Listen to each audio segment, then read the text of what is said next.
Shalom, shalom pour l'intercession. Merci de vous être connectés. Je suis super content de vous avoir. C'est enregistré aussi et on va tout de suite dans la première épître de Pierre. On va continuer dedans, mais avant, j'aimerais vous rappeler un point. La lettre de l'apôtre Pierre a été écrite par un homme extrêmement particulier. Nous sommes en contact avec un ministère vraiment de puissance qui manifeste le royaume de Dieu, qui manifeste les clés du royaume. Et nous sommes là dans un privilège d'avoir cette lettre, en fait. Quel privilège que l'Église ait donné au peuple de Dieu, vraiment une des lettres de l'apôtre Pierre. Pierre, un des 12 de Jésus. Alléluia. Pierre qui a marché sur l'eau, Pierre qui, après la résurrection, va marcher avec Jésus sur le bord de l'eau et avoir un entretien spécial, leader-disciple, où Christ va profondément marquer son cœur avec l'appel apostolique, l'appel pastoral, paix mes agneaux, paix mes brebis. M'aimes-tu, Pierre? M'aimes-tu vraiment?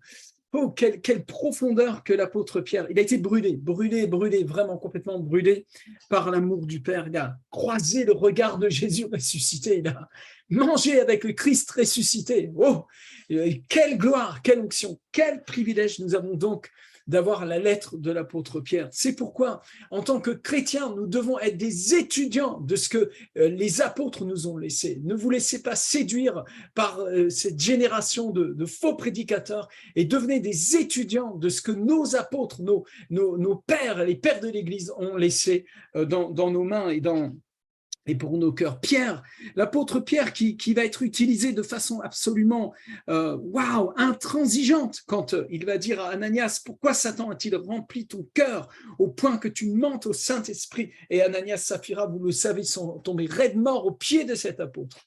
L'apôtre Pierre, revêtu du royaume de Dieu, revêtu de l'autorité du royaume, revêtu des clés du royaume.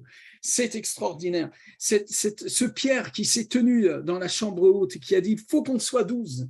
C'est la vision, il faut qu'on soit 12. Et ils ont choisi, ils ont tiré, comment dire, à la courte paille pour qu'un des disciples de Jésus, peut-être un des 70, soit choisi à la place de Judas, qui malheureusement s'était suicidé.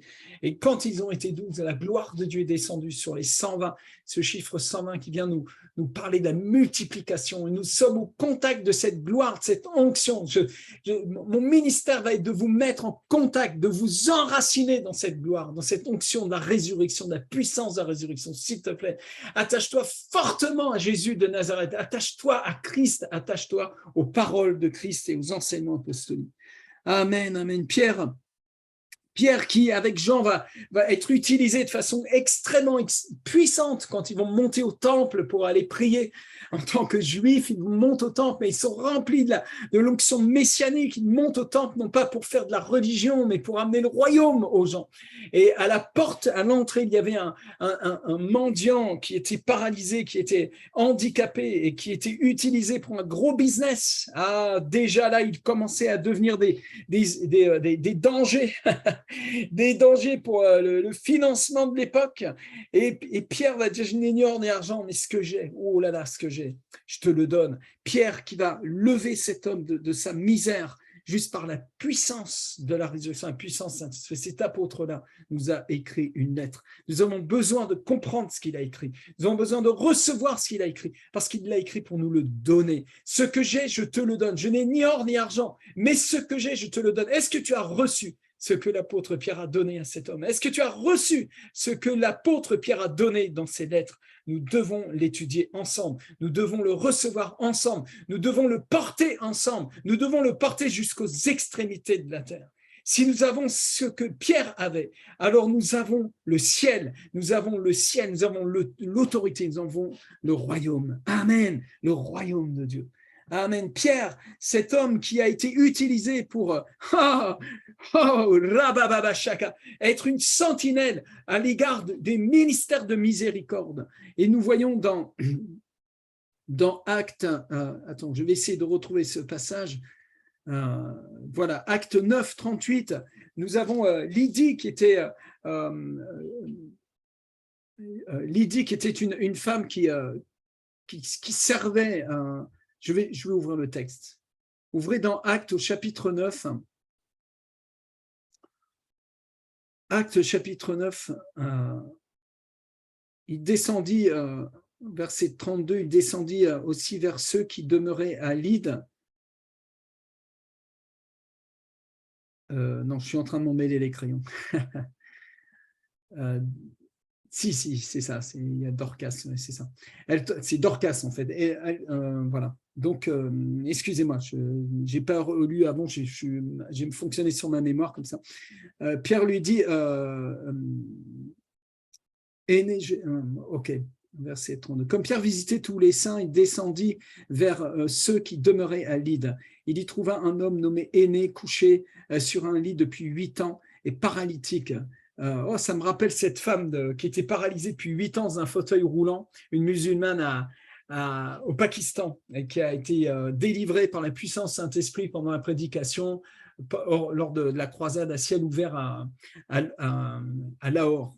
8 ans dans un fauteuil roulant, assez élevé. Et là, 8 ans aussi. Vous voyez, c'est le même esprit, c'est le même Seigneur, c'est la même onction. C'est fantastique. Et il trouva un homme nommé Aîné, couché et paralysé.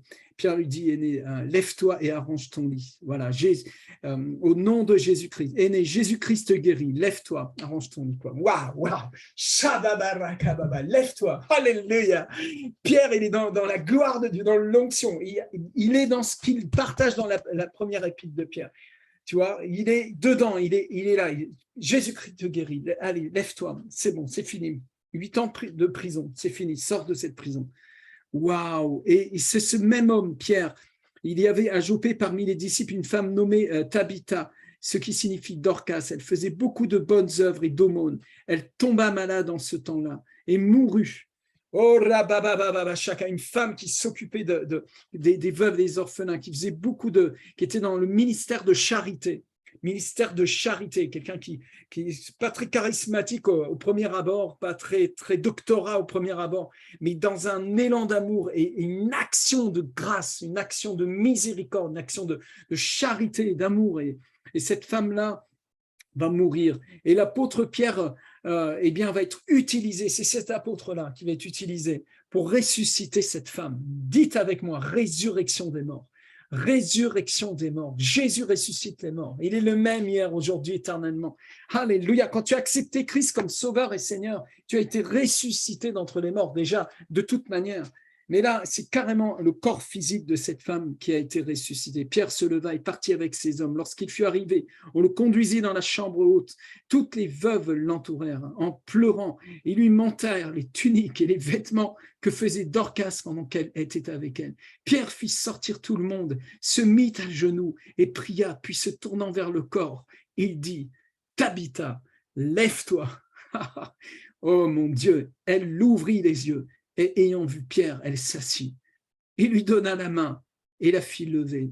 Et il appela ensuite les saints et les veuves et la leur présenta vivants. Cela fut connu de tout Joppé et beaucoup crurent au Seigneur. Pierre demeura quelque temps à Joppé chez un corvoyeur nommé Simon. Alléluia. Joppé, on y est passé aussi lors de nos voyages en Israël. Gloire au Seigneur. On retourne dans la première épître de Pierre, il est déjà 12h10 et je veux d'abord vous enseigner dans la parole. On va pénétrer de plus en plus dans le fleuve de l'intercession.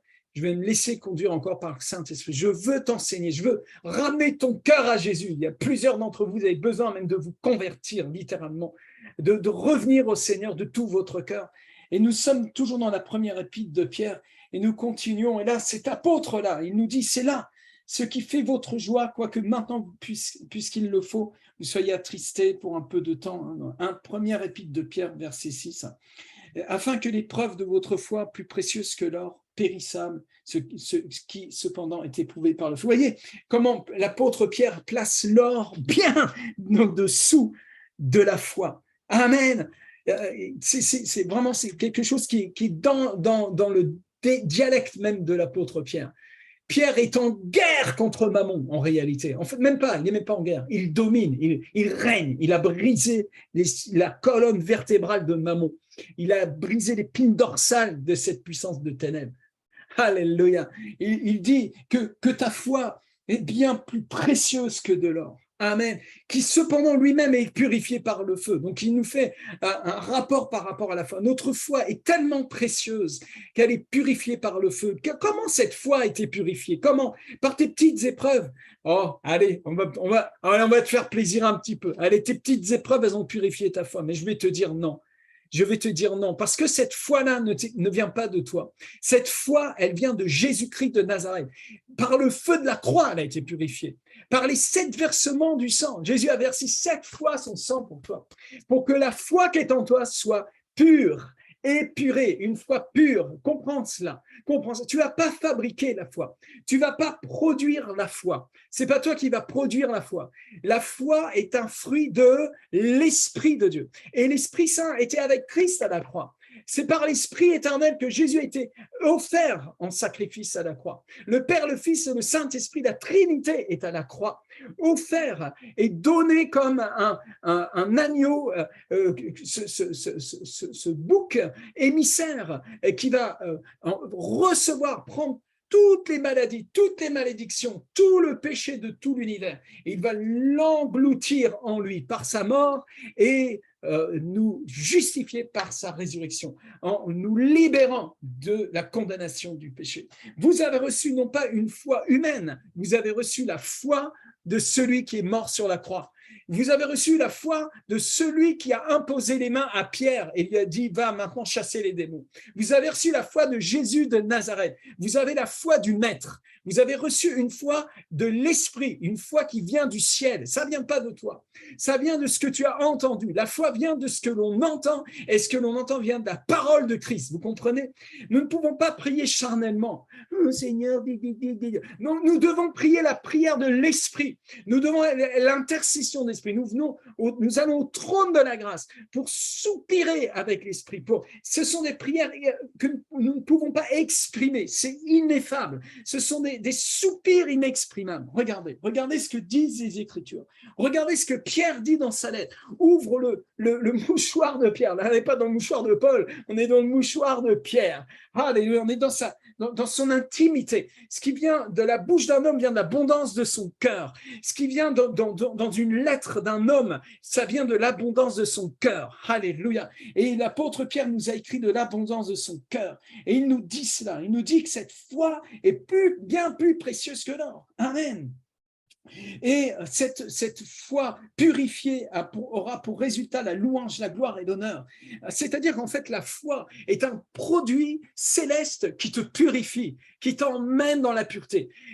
Cette foi est un produit qui vient de Dieu et qui te justifie, qui te rend juste devant Dieu par la puissance du sang de l'agneau. Ah, Seigneur, tu nous as sauvés. C'est toi notre sauveur. C'est pas notre religion qui nous sauve. C'est toi qui nous as sauvés. C'est toi qui as mis cette foi qui peut nous sauver, qui peut sauver notre âme entièrement. Ça aussi, Pierre, il va le dire. Écoutez, regardez et réfléchissez à ça, méditez là-dessus. Lorsque Jésus apparaîtra, eh bien, nous serons loués dans la gloire et dans l'honneur avec lui. C'est extraordinaire. Lui que vous aimez sans l'avoir vu, en qui vous croyez sans le voir encore, vous réjouissant donc d'une joie ineffable et glorieuse. Et le mot ineffable signifie qu'il ne peut être exprimé par des paroles.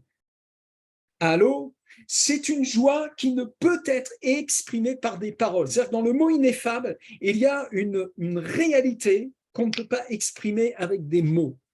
Et cette joie, maintenant, je vais aider plusieurs chrétiens là et chrétiennes. Je vais vous aider. Je pense que je vais vous aider. Ce que vous ressentez de la joie là, superficielle là, hein, on fait les oies, on rigole, tout ça. Ça, c'est pas la joie, ça. Ça, c'est juste la chair. C'est pas la joie. La joie dont l'apôtre Pierre parle, est une joie ineffable. Écoute-moi très très bien, parce que là, je vais te connecter avec ton bonheur éternel. Cette joie est ineffable, elle est en profondeur dans ton esprit et elle ne change pas. Elle est ineffable, tu ne peux pas la prononcer avec des mots.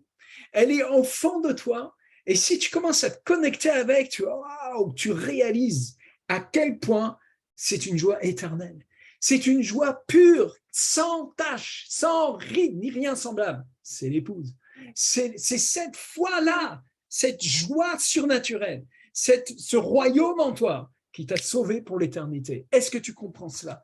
Est-ce que au moins que tu le crois, même si ton esprit, ton âme, tout ça est tourmenté, que tu n'arrives pas à te connecter avec cette dimension-là? Crois-le, parce que c'est par la foi, justement, que ça se produit. C'est-à-dire qu'en commençant à croire, en fait, tu rejoins le plan de Dieu, tu rejoins l'œuvre divine en toi. Et ça, c'est le fondement de l'intercession. Ça, c'est le fondement de la prière. Ça, c'est le fondement de l'enseignement de la parole. Ça, c'est le fondement du royaume de Dieu. C'est là que se passent les choses. C'est une joie ineffable et glorieuse. Alors, quand vous recevez le vin nouveau, vous allez visiter, vous avez une explosion dans la joie du Maître. Et vous mettez à rien, vous êtes pris dans l'esprit, vous êtes saisi, le temps s'arrête autour de vous, vous êtes complètement assommé par la joie du Maître. Est-ce que ça vous est arrivé? Est-ce que vous avez vécu le vin nouveau, cette visitation qui vient confronter, qui vient frapper le deuil, qui vient toucher l'absinthe en vous, qui vient toucher l'amertume, la rancœur, l'orgueil, toutes ces attitudes de cœur qui se sont engoncées en vous à cause des blessures de la vie, des arguments qui sont là? Eh bien, cette joie ineffable, elle est comme le pire ennemi de votre chair, en fait. Amen. C'est pour ça que parfois le Saint-Esprit visite l'Église avec une joie surnaturelle. Oh, c'est pas une joie orgueilleuse, c'est pas une joie blessante dans le sens d'une moquerie ou de ce genre de choses. Non, non, c'est la joie pure du ciel. C'est une atmosphère de gloire. C'est l'amour de Dieu devient tellement fort en toi que tu ne peux faire qu'une chose, c'est te rouler par terre, plier en deux dans la bonté du Père, et tu prends ce qu'on appelle dans le jargon breton une cuite. Alléluia. Plaise à Dieu que la maison de prière pour toutes les nations reçoive une bonne cuite, et nous prions pour la prochaine convention de la maison de prière pour toute la convention de Pentecôte, la convention nationale. Nous prions déjà pour ça, pour qu'on ait une grande rencontre qui va être historique. Gloire au Seigneur. Amen, amen. Parce que vous obtiendrez. Cette joie, elle n'est pas fondée sur les émotions, tu vois. Cette joie, elle est fondée dans la foi. Et parce qu'il dit que cette joie est ineffable et glorieuse. Elle réjouit notre esprit. Elle réjouit l'atmosphère de notre âme à l'intérieur. Et pourquoi? Parce que nous avons compris cela. Parce que vous obtiendrez le salut de vos âmes pour prix de votre foi. Vous avez compris que la foi que Dieu a mis en vous a fait de vous un athlète qui a déjà gagné. Nous sommes plus que vainqueurs. Cette foi a vaincu le monde. Cette foi a déjà gagné la bataille il y a 2000 ans. Cette foi est en train de faire de vous un athlète qui va courir le bon combat de la foi, qui va atteindre la cible, qui va passer la ligne, qui va faire partie des gagnants, de ceux qui remportent la couronne. Amen. C'est ce que produit cette foi. Le prix de votre foi, c'est quoi le prix de votre foi? On pourrait traduire par le prix de votre course, le prix de votre persévérance, le prix, c'est pas quelque chose que vous payez, c'est quelque chose qui vous est offert à la fin. La coupe, la couronne, l'honneur, les bravos de la foule, de la nuée des témoins. Waouh! Alléluia! Elle est arrivée, alléluia! Et dans cette louange, c'est tout à la gloire de l'agneau. C'est tout à la gloire de celui qui a été crucifié pour nous. C'est lui qui nous a rendus capables. En toute chose, je ne puis rien moi-même. Je suis tellement charnel, je suis tellement perdu. Je n'ai rien en moi qui puisse me sauver. Je ne suis qu'un être humain sauvé par la grâce. Amen. Et ça fait la gloire de Dieu. Et plus je reconnais cela en moi, plus je suis dans l'action de grâce, plus je suis dans la joie ineffable, plus je suis dans la joie du Seigneur, plus ma valise devient de plus en plus légère pour aller au paradis, parce que de toute manière, c'est lui qui porte dans ses mains, eh bien, toute cette bonté, toute cette gloire. Alléluia. Je ne comprends pas comment un micro a pu rester ouvert alors que j'ai fermé tout. Ça n'a pas fonctionné. C'est pas grave. Au nom de Jésus, merci Seigneur pour ta grâce. Amen, amen, amen. Regarde, on continue. Les prophètes qui ont prophétisé touchant la grâce qui vous était réservée. Cette grâce, c'est pas un accident, c'est pas un truc comme ça. Tiens, en cours de route, Jésus est mort sur la croix. Bah ouais, tiens, on va leur faire grâce et il a quand même obéi. Non. Ça vient du monde à venir, de toute éternité, et c'est une grâce qui nous était réservée déjà dès la fondation du monde. Le Fils de Dieu a été offert dès la fondation du monde. Cette grâce nous était réservée. Et les prophètes de l'Ancien Testament, eh bien, les prophètes qui ont prophétisé touchant la grâce qui vous était réservée ont fait de ce salut l'objet de leurs recherches et de leurs investigations, voulant sonder l'époque et les circonstances marquées par l'Esprit. Qu'est-ce qu'on est en train de nous dire? Qu'est-ce que Pierre est en train de nous dire? Il est en train de nous dire que les prophètes de l'Ancien Testament eux-mêmes avaient une fixette littéralement sur la grâce. Ils étaient fixés sur la grâce. Et ils n'étaient pas en train de partir dans tous les sens. Et ils étaient en train de focaliser sur Christ, sur cette grâce, sur cette bénédiction. Et ils étaient dans l'investigation. Toi, qui es-tu pour ne pas être dans l'investigation? Maintenant que tu l'as reçu, cette grâce, continue, creuse, cherche, comprends, approfondis ta relation avec le Seigneur, voulant sonder l'époque et les circonstances marquées par l'Esprit de Christ qui était en eux. L'Esprit de Christ qui était en eux était en train de les renseigner. Ils ont prophétisé de la part de Christ. Christ, au travers des prophètes, était en train de prophétiser. Le Verbe de Dieu était en train d'annoncer sa venue, sa mort et sa résurrection. Et il le dit là, et qui attestait d'avance, verset 11, et qui attestait d'avance les souffrances de Christ et la gloire dont elle serait suivie. Vous voyez qu'ici, l'apôtre Pierre, cet apôtre que je vous ai présenté, la carte d'identité de l'apôtre que je vous ai présenté tout à l'heure, dans ses faits, dans son ministère, cet homme-là est complètement, mais complètement fixé sur Christ, crucifié et ressuscité. Il ne s'agit que de Jésus-Christ de Nazareth, vous comprenez? Il ne s'agit que du Fils de Dieu. Plus vous allez intensifier votre connaissance de Jésus, votre communion avec Jésus, votre obéissance à Jésus, votre appartenance à Jésus, votre conscience en Jésus, plus vous allez vivre la bénédiction dont il nous parle ici, cette gloire qui allait en suivre. Il nous parle donc des souffrances de Christ. Nous allons intercéder pendant ce jeûne de 21 jours au travers de la croix de Jésus, au travers des meurtrissures de Jésus, au travers du sang de l'agneau. Ce n'est pas une option. L'enseignement des 7 versements du sang n'est pas une option. C'est un outil d'intercesseur.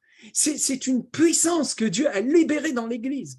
Et ce n'est pas parce que beaucoup de pasteurs ne prêchent pas à propos des 7 versements que nous devons laisser ces choses de côté. Ce n'est pas parce que des gens se moquent de la vision que nous devions laisser la vision de côté. Nous devons faire la vision du Maître. Nous devons nous attacher fortement au ministère de l'aspersion du sang de Jésus. Alléluia. Je cherche des intercesseurs qui savent utiliser les armes du combat spirituel. Vous avez fait l'école de consolidation pour la plupart. Reprenez vos cours, reprenez vos armes spirituelles. Soyez des priants, des hommes et des femmes de prière remplis par le feu du Saint-Esprit. Et c'est à cela que nous sommes appelés. Amen. Et la gloire dont elle serait suivie. Et il leur fut révélé que ce n'était pas pour eux-mêmes, mais pour vous qu'ils étaient dispensateurs de ces choses et que vous ont annoncé maintenant ceux qui vous ont prêché l'évangile par le Saint-Esprit envoyé du ciel et dans lesquels les anges désirent plonger leur regard. Voyez un peu le regard que Pierre a sur ses frères, sur les disciples des disciples. Ce temple magnifique, le temple du Saint-Esprit, l'église de Jésus-Christ. Il dit que les anges désirent plonger leur regard en nous à cause du Dieu vivant qui vit en nous. Ce sont des adorateurs. Les anges adorent le Dieu vivant. Et le Dieu vivant est venu habiter dans l'église. Alléluia, la maison de prière pour toutes les nations et le temple du Saint-Esprit. Et les autres églises, certainement aussi. Je m'en occupe pas. Moi, je veux m'occuper de mon champ apostolique. Je veux que chacun de mes disciples soit absolument rempli consciemment de la puissance du Saint-Esprit. Jésus t'aime et il te remplit. Soyez conscients de la présence du Saint-Esprit, non pas de la conscience des puissances de ténèbres. Arrêtez de voir des démons partout. Voyez Jésus. Fixez vos regards sur lui. La Bible nous parle de Jésus-Christ. Fixez vos regards sur Jésus. Regarde à Jésus. Amen, amen, amen, amen. D'ailleurs, je crois que c'est Pierre aussi qui dit ça, de fixer nos regards sur lui. Il est là, il est déjà 26, je déborde encore un peu plus et je finis. Qu'ils étaient les dispensateurs des choses que vous ont annoncées maintenant, ceux qui vous ont prêché l'évangile. Oh, dis avec moi l'évangile, c'est la puissance de Dieu, c'est le trésor que Dieu nous a donné, l'évangile, mon Dieu. Waouh, prêché par le Saint-Esprit, envoyé du ciel et dans lesquels les anges désirent. C'est pourquoi saignez les reins de votre entendement. Soyez sobres et ayez une entière espérance en quoi? Dans la grâce qui vous sera apporter lorsque Jésus-Christ apparaîtra. On continuera demain. Je vais approfondir ce message. Plusieurs en ont vraiment besoin. Seigneur, merci pour ce temps ensemble. Merci pour mes disciples qui se connectent avec moi ce matin encore, Père, au nom puissant de Jésus.